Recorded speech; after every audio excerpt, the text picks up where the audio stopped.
Or what? They're leaning into woke. Hardcore.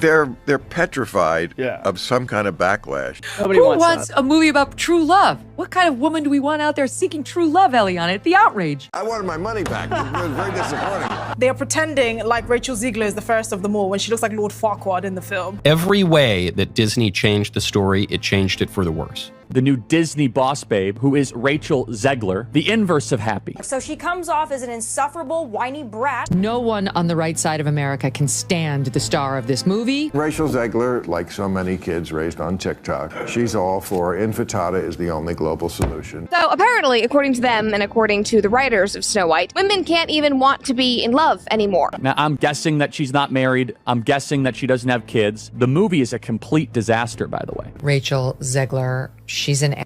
Rachel Zegler is extraordinarily woke, but she's woke in a way that's quite deranged. Or what, they're leaning into woke hardcore. They're petrified of some kind of backlash. Who wants a movie about true love? What kind of woman do we want out there seeking true love? Ilana at the outrage. I wanted my money back was very disappointing. They are pretending like Rachel Zegler is the first of the MO when she looks like Lord Fat in the film. Every way that Disney changed the story, it changed it for the worse. The new Disney boss babe, who is Rachel Zegler, the inverse of happy, so she comes off as an insufferable whiny brat. No one on the right side of America can stand the star of this movie. Rachel Zegler, like so many kids raised on TikTok, she's all for infat is the only global solution. So apparently, according to them and according to the writers of Snow White, women can't even want to be in love anymore. Now I'm guessing that she's not married. I'm guessing that she doesn't have kids. The movie is a complete disaster. By the way, Rachel Zegler, she's in Rachel Zegler is extraordinarily woke, but she's woke in a way that's quite deranged. And you know the say, go woke get broke, and Disney's going to lose money on this movie. And I believe it only made less than $1 million in China. They spent $170 million to make the thing, and it had the lowest opening, under $50 million, of any of these live-action Disney remakes that they've ever had. Rachel Zegler has turned Disney's Snow White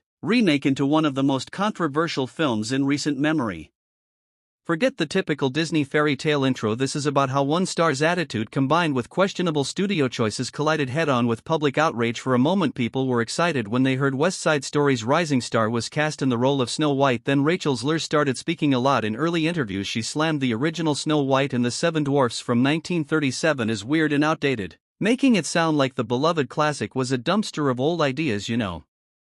The original cartoon came out in 1937, and very evidently so. There is a big focus on her love story with a guy who literally stalks her. Weird. She's not going to be safe with the prince, and she's not going to be dreaming about true love. Oh my god, right there. Diehard Disney fans got their first taste of what they saw as a smug, dismissive attitude. Things heated up more when her political views emerged. She blasted an entire segment of the population with unfiltered, borderline hateful comments against a former U.S. president, basically telling anyone who voted for him to go away and never find peace. So she came out, took a large dump on half of the country, everyone who voted for Trump. President Rachel Zegler also posted F Trump kinds of posts on social media. She also said that she hoped that Trump supporters, quote, never know peace, but you are not entitled to call for Trump supporters to be harmed. Like, you are actually not entitled to do that. And so let me just remind you, Rachel Zegler, of what the map looks like, just so you can understand when your Disney movie is coming out how many people you are wishing harm upon. Like this is America right now. I will love you through these 4 years as best I can. F Donald Trump. Yeah, a totally stable thing for her to be posting wishing harm upon Trump voters, wishing that we have no peace, and they postpone the release of this thing, Ben, for a year because it's their star. Rachel Zegler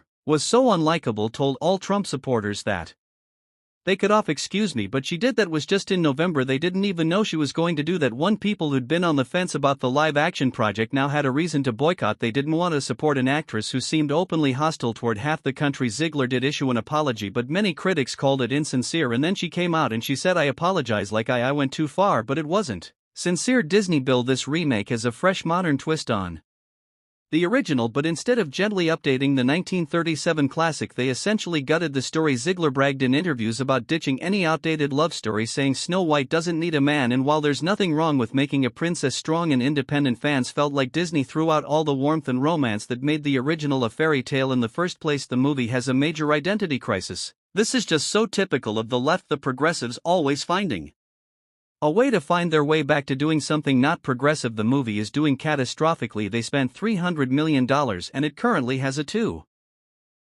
2 out of 10 rating on IMDb. Set through the whole thing, this was really bad. It was extremely leftist on every political dimension: racial politics, sexual politics, class politics, regime politics. Its narrative was cowardly. It was just awful. It's got extra musical numbers that are incredibly unnecessary that really add to that runtime, and let me go ahead and let you know that they're absolutely atrocious. Disney deleted Someday My Prince Will Come and made a modernized feminist alternative. They say all you have to do to make your wish come true is let it echo. It's a awful generic. Never mind that the lyrics make no sense at all. All you have to do to make your dream come true is let it echo. Is it like on a metaphorical level? What does that mean? Suddenly the prince was reduced to some creepy cameo. The evil queen's jealousy became a bland power grab with no mention of Snow White's actual beauty. Gone were the sweet iconic songs in their place. We got jarring new tracks that critics called hollow and preachy. Then Zegler started calling the classic prince a stalker, as if the 1937 film was horrifying in its depiction of romance. People who grew up adoring Someday My Prince Will Come were stunned to see the entire foundation of the story dismissed as worthless and accusing Disney of inserting unnecessary feminism into classic fairy tales. These big bad feminists now are telling us that's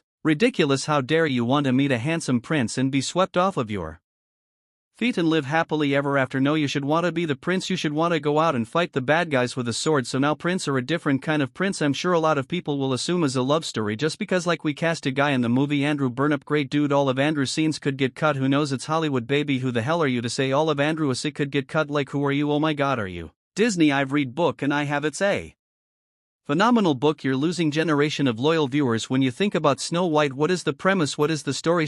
A dream for a girl to grow up and a man falls in love. I'm really upset that it's that the biggest theme here is that it's anti. She called him a stalker right as the marketing machine kicked into gear. Zegler's old social media post surfaced. She'd mocked Trump voters, called them vile names, and told them she hoped they'd never know peace, even some who loathed Trump. Found that tone extreme. When you're helming a Disney princess movie, it's probably not the best idea to alienate millions of potential ticket buyers, especially families with diverse political views. For a while Disney tried to do damage control. PR team scrambled to soften Zegler's public image, but the actress wasn't backing down. She claimed she was just standing by her convictions, doubling down on various talk shows because you just can't close your mouth. You just can't be saying even when you do open your mouth. I think this girl does not deserve a feature-length film, but rather she deserves to be in a padded self. Online people didn't let it go. She hates half of us, one Twitter user said, and then expects us to pay for her movie. That sentiment echoed across social media platforms, fueling boycott campaigns that likely played a big role in the film's disastrous opening weekend. The dwarfs in Snow White and the Seven Dwarfs are more than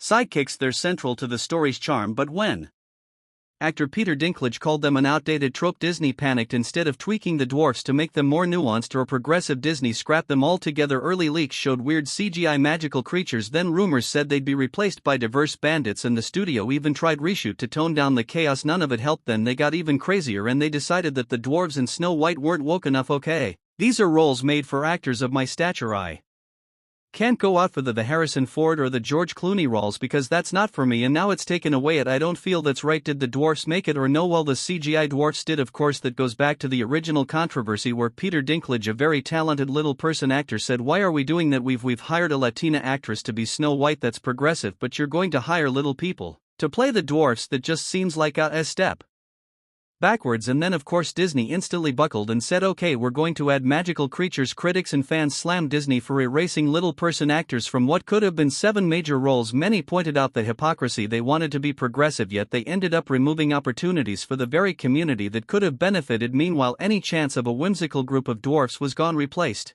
by hollow placeholders that no one cared about. And then they couldn't put dwarfs finding a way to find their way back to doing something not progressive. You'd think the most progressive thing would be get people jobs, and dwarfs want to work. That many scripts that come down the pike, not only 7 of them that has and there's 7 dwarf jobs here, but because I think it was Peter Dinklage said this is, this is not right.